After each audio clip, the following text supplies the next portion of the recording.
Okay, so hi all. This is my great pleasure to be with Professor Asher Lawson, and this is a follow-up to his great presentation in the DEB seminar on the psychologically interpretable differences in decision making under uncertainty. And if you have not watched it yet, please go ahead and first watch it. And I will jump right ahead to my first question. So, Asher, can you please explain your findings to an undergrad student from unrelated field? Yeah, I can give it a go. So, a lot of approaches to studying how we make risky decisions, so deciding between things where we're uncertain what will happen, has focused on a limited number of tendencies. So, it's important that we have interpretable models so we can say why people are doing things rather than just characterizing what they're doing. But these only capture a few different tendencies that people exhibit. So, I propose a different modeling strategy for how we can use estimating how sensitive people are to different attributes of those choices as a means of reflecting their individual tendencies. And so this is building on a lot of work people have been doing on what those tendencies are, but by looking at this individual sensitivities, can really find this evidence that you can detect meaningful differences between people. Okay, very interesting. Do you think nowadays, with the progress of AI, it will make these interpretations easier or more challenging, perhaps in a sense, with all the black box issues? I think if you look today, no one Hmm. is really using Gen AI as models. So even if you look at Centaur that was built as this sort of AI native model, it's not actually using Gen AI as models. And so I think at the moment, at least in the social sciences, a lot of what we're doing with generative AI is just doing things we could do before, but at scale, more cheaply. And, and so, in this sense, I think if you think of a risky choice, so you have your probabilities, you have your outcomes. In the past, trying to work out what types of features of that people might be sensitive to, some smart people just had to sit in a room and think about it. As now you have the firepower to have some tool that looks at that and comes up with 100 different hypotheses of angles that might be important.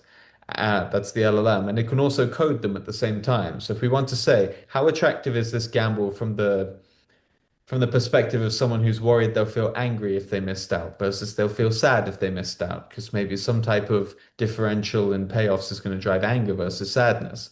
You can develop those hypotheses and code them all in seconds for, pennies. And then you can look at modeling procedures to work out which of those relationships are real. So I think for this type of research, it definitely makes it easier. The question is to sift through the noise. At least I'm still not really seeing many Gen AI papers that do something truly innovative versus just scaled up versions of things we've been doing. Only the time will show whether it's really helpful or not. And relatedly, how do you plan to extend your this line of research? It's a good question. So I think given I've been working on this paper for 8 years and not submitted it yet, Oh, wow.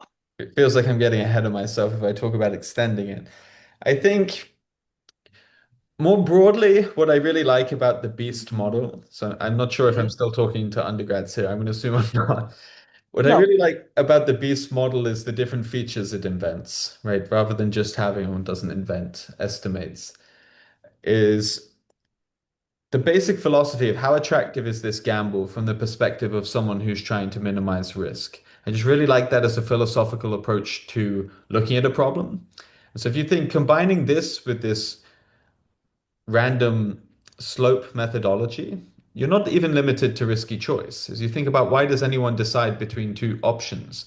If we think about multi-attribute choice, you can say how attractive is this versus this from the perspective of anything. You can compute those features and look at individual sensitivities. I feel this modeling framework is very broad. And so risky choice has a lot of these functional forms. Obviously, prospect theory garnered massive amounts of attention.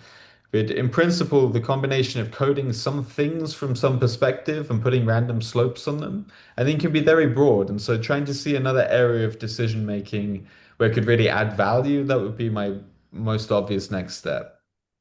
I see. This is a challenging next step, I have to admit. I only like challenging things, so That's good. Maybe we will return to this point. And going from your research to more general questions, what is, in your opinion, the most pressing issue in social sciences nowadays? So I think not that I want to talk about AI more with so much content on it everywhere, but it is working out our role in this paradigm. Is we've been doing research a particular way that even with the internet, even with computers, it didn't really change. Is we write a paper, we send it out, we get reviews, we change it.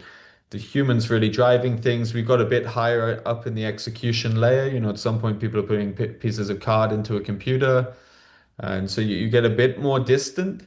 And so what the question is Gen AI just another step in that? Where okay, we used to write our code, now our code gets written, but ultimately we still sit on top of this pyramid, or do we really move within? And people talk about human in the loop and this idea we can kind of fully automate things. If you look at in companies, cases of end-to-end automation are very rare.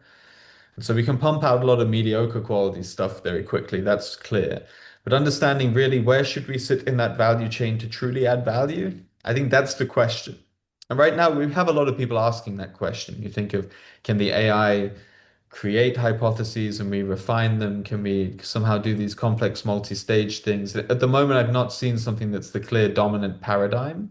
But I think working that question out, especially as a junior scholar or someone pre-tenure, trying to think in 10 years, what does this job look like? I think that's the question we need to answer because it's clear you see with the increasing number of peer reviews, you know, at Org Science, it's gone up, I think, 40% in 2 years or something, is we can't just have, at the same time they release this editorial showing how much people are using Gen AI for those reviews, is we need to work out what are we doing here? Right now it feels like we just have this technology, it's running everywhere, but we're not being very thoughtful about this. Are we okay with losing the competency of natively writing code? Are we okay, for example, as non-native speakers of English, are we okay just losing grammar, losing how to write correctly, as it were? We need to be a bit more thoughtful in where do we add value? What can we let atrophy? What are our really unique strengths? Do we have any unique strengths? At least at the moment, the technology is not good enough that we can say, you know, now we don't need to be creative. Humans are still more creative, but there's no principled reason why that has to remain true. So really understanding that place of that human, again, it's not an innovative answer, but I'm afraid I think it is the right answer. Well, it's the right question. I don't think we have an answer. That's definitely very challenging questions you raise or points, and I cannot agree more. And only time probably will show whether we are going in a cycle or moving forward. And this relates to my next question, which you perhaps partially maybe answered. But what is your vision for our community, say 10 years from now, but maybe even less or more, whatever? What is the vision of the community? As of now,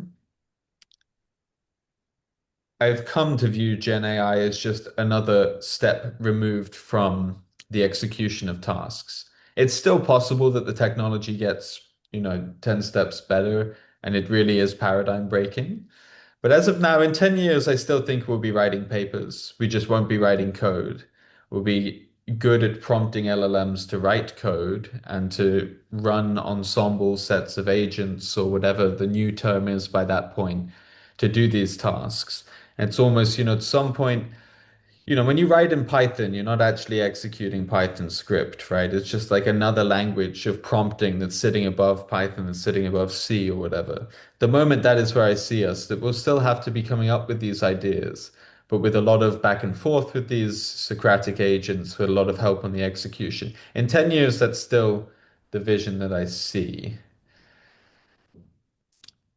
I think for our community, the decision-making community, at least that's how I construe it, I think we're probably insulated from some things. You may find that areas of academia that are not so leveraged to kind of, you know, business applications or making money or this type of things, you may see more and more of that gets automated. So, you know, we've seen the great squeeze on humanities already as profit pressure comes in. But those areas may also, because money's tight, they may also look at automating more and more things. I mean, there fundamentally is no point in going to sort of lecture 101 on British history anymore for the content alone, right? Everyone has this at the tips of their fingers in real time, however they want it. And so there's also this other part of what's the role of the educator. Right now, I think, so I was just thinking from a research perspective because we've been talking about research.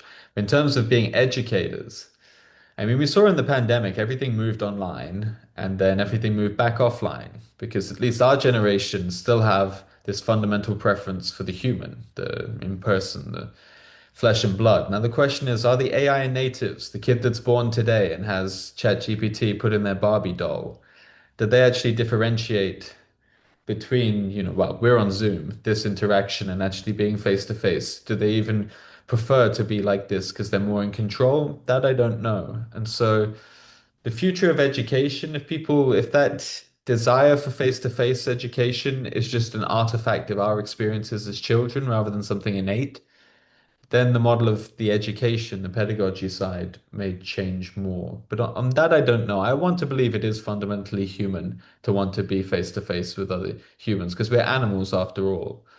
Um, but let's see. In a sense, you have a very optimistic view because at least in some companies, people prefer, or ironically, not to be face to face. Like a lot of people prefer to work from home, or at least partially from home. And some students prefer not to come to the lectures because of convenience. So we do prefer some interaction with other people, but not always. Depends on the people, yeah. I mean, it's all a balance. But I hear you. I mean, the work from home thing, once you shift the reference point, when the reference point is you're in the office 5 days a week, that's just what you do. My friends who are corporate lawyers or whatever, you just do it. You don't even think about it. But in academia, we have this thing where your reference point is almost zero. And so you say, I go 1 day, I go 2 days, and you're thinking about the marginal return of those things. Like, will I have fun? Will I see people? Will I get credit or something like this? And so what the new reference point will be, I don't know. But I think in some sense, I feel Mark Zuckerberg got a harsh deal because about the metaverse, like I thought he was right. I think he was just the technology was bad and he was right at the wrong time. But the idea that people ultimately will want this fully immersive thing, you already see it with the gaming industry. If you look at the gaming industry, it's enormous. And, VR, the metaverse, this type of thing, some better iteration of that stuff may swallow a lot of stuff in life. But I don't think it'll ever swallow everything for the reason that we're running around with the type of hardware that had us be hunter-gatherers. And so I just find it hard through pure culture and experience that all of that's going to go away and we're going to want everything to be digital. But for sure, large amounts of life are just better if they don't have to be real. So I don't know if I'm hopeful. I hope that you are right. I hope that we will preserve our uniqueness in a sense. Although I have to admit, a few days ago I had some prompts with ChatGPT, and he told me I personally prefer a green tea, if you ask me. And I thought, okay, a newborn today, what he will think about it. For him, it will be completely normal that the ChatGPT prefer whatever tea or whatever preference. So this is Yeah. challenging in a sense. ChatGPT said something like, in my experience, Yes, swimming's yes. better than surfing. Yeah, like, Definitely. And this is obviously done on purpose. Yeah. yeah, I mean, so obviously, ChatGPT was the dominant model for a couple of years, at least a year and a half. That then I kind of had this inertia about changing. But back in January, February, I made the switch to Claude, which obviously has completely different reinforcement learning. It's like striking how much more I enjoy it because the engagement-driven personality of ChatGPT, I just hate. I'm like allergic to this clickbait way of talking. Um, but moving to Claude's made me integrate AI much more deeply in my workflows. It's very efficient, I have to admit. I'm using both. Uh, Anyways, going from AI, or maybe staying with AI, what is, in your opinion, the most impressive finding from the last, say, 10 years? So it's a good question. Thank you.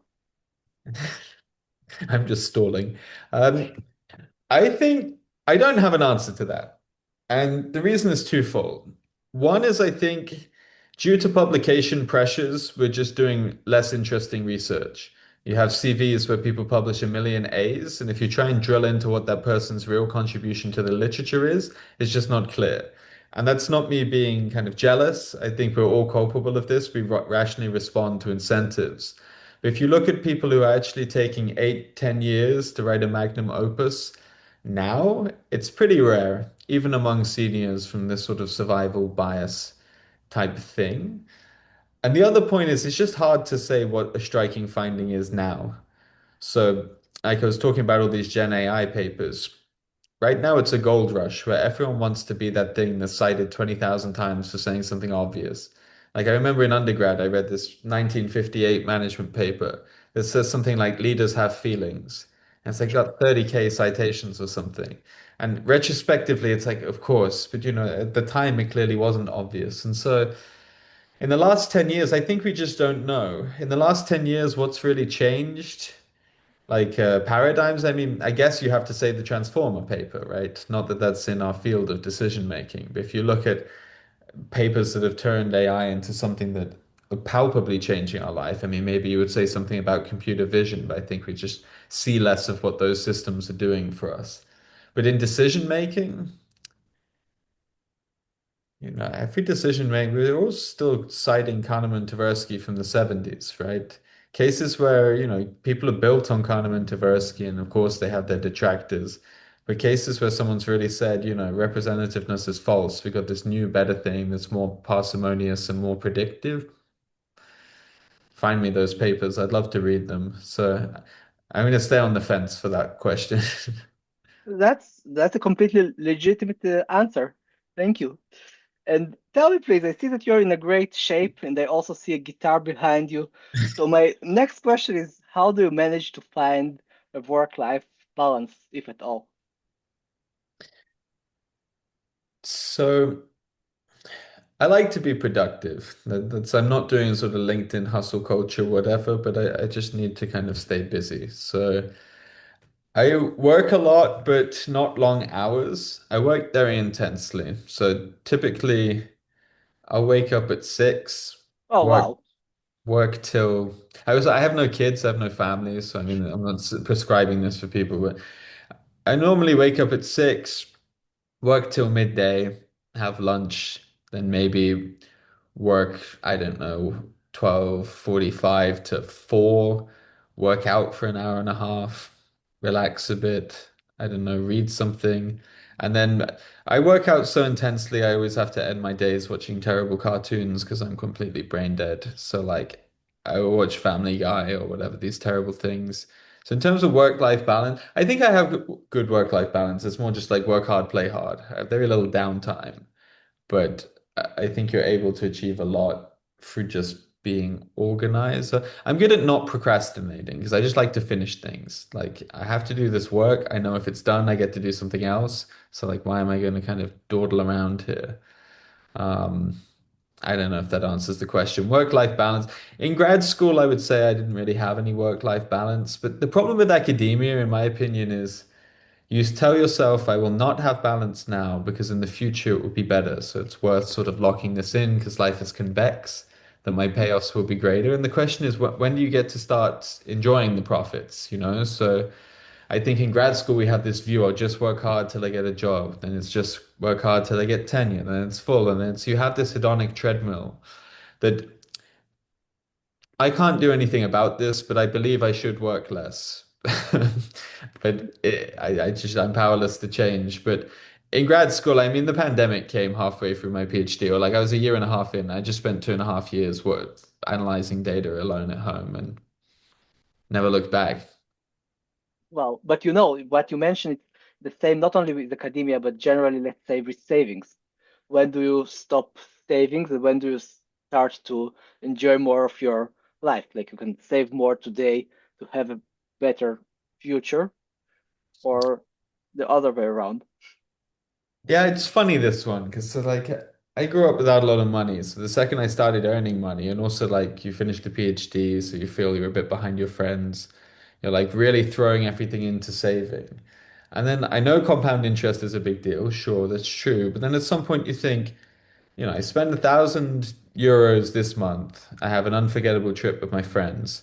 I save up 15 years. Now I have whatever, 4,000 euros. What am I going to do then? Like, am I going to have four times as much fun? I waited 15 years for it's just not very clear. So I do think, yeah, if you have a reasonably good job, many people oversave. Like, there's this classic middle class wisdom in England Definitely.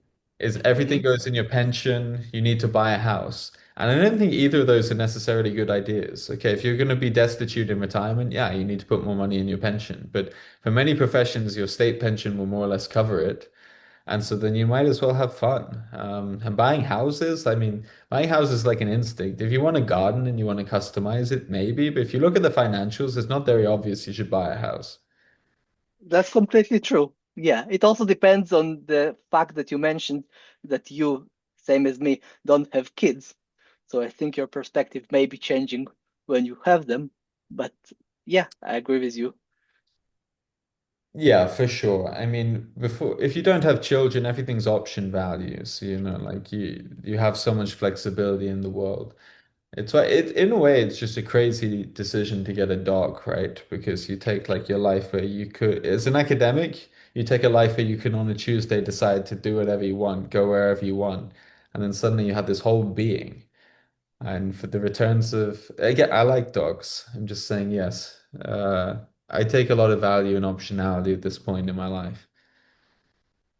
That's fine. And tell me, please, if not academia, which gives you a lot of flexibility, definitely, what would you do in life? Novelist. Oh, It's wow. this. It's funny, I was 16. I thought of doing English literature. I wanted to be a novelist, and I decided to do economics instead. I wanted to be a banker, and I went to college and went the whole way through that to accepting a job. And then I saw that people were not happy, and my microeconomics professor seemed to be the happiest person I knew. And so I decided to divert and do a PhD. And then it's funny, I did the PhD thing, I got my job, and I'm back in the same spot dreaming of being a novelist. And so this thing is apparently a very strong calling in me. I mean, I wrote a book, I'm trying to write a second book. It was very hard to juggle with the demands of the rest of life. But without a doubt, my dream would be to be a novelist. But there's that old joke that every psychologist is a failed novelist. So I rather suspect I fall into that category, but at least I'm still dreaming for now. I can't help myself. Which book have you written? That's exciting. Well, which book? It didn't go anywhere, so it's not like you're gonna know it. It's called Flat Characters. It was a young man's book. I wrote it 25, age 25 to 27, and it was about the folly of believing you could understand other people by doing sort of making inferences or trying to understand their actions. It's somewhat related to Dostoevsky's The Idiot. I was thinking Mm. about this a lot at the time, and also in intellectual circles, I meet a lot of people who make sort of these sophisticated sounding arguments of why something happened, why people did things. But this is really just post hoc confabulation. It's some type of maximum likelihood approach that is just meaningless.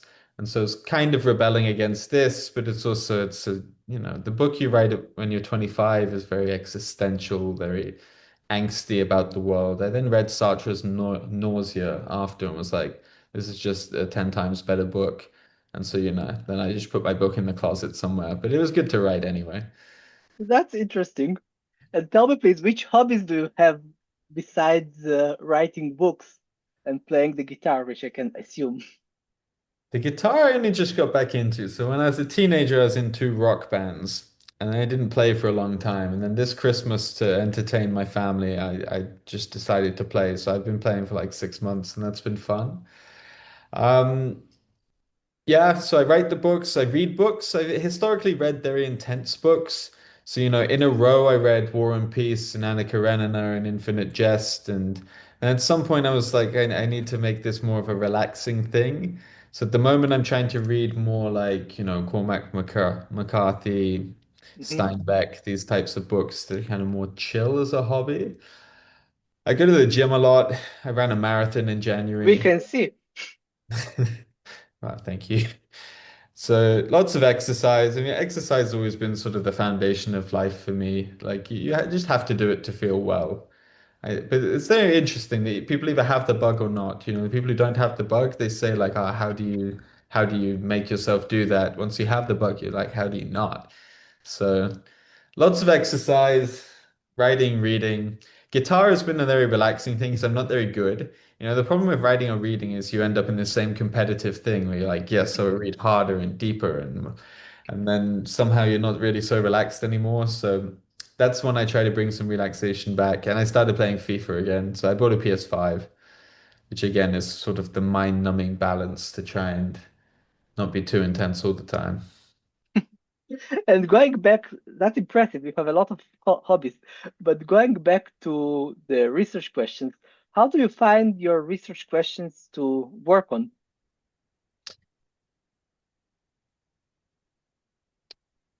So I've never really struggled with this. Essentially, I don't know what's wrong with me, why I always felt like this, but even when I started the PhD, every time I read a paper, I get really angry about something and think that it's wrong and I know better. So like I basically I can't read a paper and not start having ideas of how to do something differently.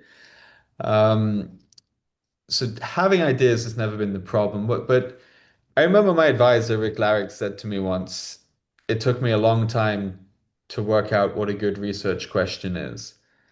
And at the time, it didn't really mean anything to me. But this is something I'm now seeing a few years on, is my research, your research questions just get deeper and deeper over time. What I was really impressed by my advisors at Duke was the depth of the schemas they had of the field.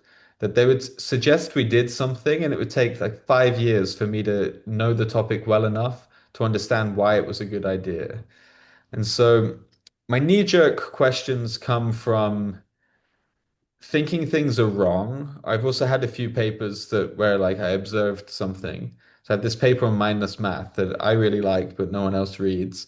But that was from tutoring people for GMAT math. I noticed if people don't know what to do, they just randomly start doing operations on the elements of the question because they want to do something to show you they've done something. And so that was one that came from observation to there. As I go on, I'm trying to just reserve my time for deeper questions. So I'm trying to think, it's the goal is not to squeeze out a bunch of A's on narrow topics to work out what editors like, this type of thing. The goal is to say, what's a question where someone can say, this is how you changed how I think about this topic?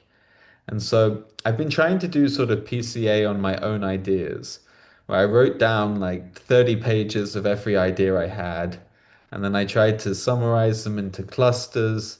And now I think I'm down to about four big questions, but then I'm still not convinced any of them are big enough to dive in on. So I'm not sure if any of that's very helpful. What I would advise, I don't think anyone's going to watch this, but if anyone does watch this, I would, for the reason why would one watch an interview with me, what I would advise PhDs is to think bigger because when I talk to many PhDs, their model for coming up with an idea is you read a paper and you propose adding a moderator or adding like some little thing here.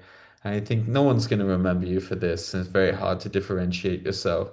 If I could give advice for a sort of repeatable schema, you do just need to really know a literature. So those systematic literature reviews that we all hate to do because we want to get underway running studies. But when you do this, you start to see what's missing. And so trying to think what's a big question that restructures some of these things, that reconciles something like this. I think that this is what I would approach to try and have a bit bigger ideas rather than like one shot empirical phenomena, which might be cute, but just don't move the needle in any meaningful sense. It seems that your attitude is of a real scholar, not one who tries to maximize his incentives, but rather who really tries to advance our knowledge. Well, thank you. That's flattering. I guess. Yeah, it's changed over time. So when I started the PhD in the US, I felt in the rat race. You feel like everyone's publishing a million things. This was still back when people we shan't name were publishing a lot of things. And you sort of feel like you need 5, 6 A's to go on the job market. And so at that point, I would say I didn't have the same view that I was trying to be strategic, trying to think what could get published, what can make me successful. But then you step back and you say, there's a reason we got into this. It wasn't to do that. I gave up trying to pursue a career in finance because I thought this could mean something. I thought I could contribute to society. And so if now you've got dragged into the quagmire of that, we've kind of lost our ways. And so, yeah, I really tried to reconnect with that and think, what, why are we actually here? What is the purpose of this? And so that leads you in a different directions with questions where it's not what could I get away with, what might get me tenure, what might get me an A. It's what would actually I be proud to say? What could actually change knowledge? Because if we construe our career like this, it's very meaningful. If you don't, it's not very clear what you're doing. If you publish a million papers and you don't really believe in any of them, like, what are you doing? But it's a risk because the incentives push us that way, and I'm not sure if we can do anything about it. But I at least have had that recalibration already in my career, which I'm grateful for. That's very interesting, really. No, it's very impressive to hear that, especially from a young scholar. And we are approaching the end of our interview, and I know that you are an avid reader, which you already mentioned. And my last question is, which book will you recommend us to read? A part of your book, what you've written. So at the moment, I would say Letters from a Stoic by Seneca. Just Mhm. not very original, but I've been finding the ideas of Stoic philosophy have changed my life materially in the last year and a half, 2 years. Of Marcus Aurelius's Meditations, I think, says this best in a single sentence, which is stand straight, not straightened. Just if you Mhm. look, one of the great problems, the same thing with these incentive structures is we fall into these patterns in life of trying to see what we can get away with. We want our pleasures, we want to be lazy, we want to sit back rather than doing what's right. And so reading the Stoics, particularly, I think this book from Seneca really nails it. You understand if you make your life about the process, about the code, you will never cut these corners. And then it actually doesn't matter if you succeed because you follow the process. And the process you can control. So I guess the question was about a novel, but I would say it's hard for a novel to deliver that much of an impact. In terms of novels that have come close, I already said it. I think of Dostoevsky, I would say The Idiot. Brothers Karamazov was my favorite at the time, but then when I try and think what I really learned from it, it's harder to say. As if you look at the intellectual insights lying in The Idiot, I think they're richer. Um, so yeah, that's my answer. As I already told you in person, I think it's very impressive the books that you are reading. Asher, it was a great pleasure talking with you. Thank you for finding the time for this interview. My And pleasure, I Jochen. again Thanks for encourage having our listeners to watch your interview, not interview, your DEB seminar. And thank you again. me. My pleasure.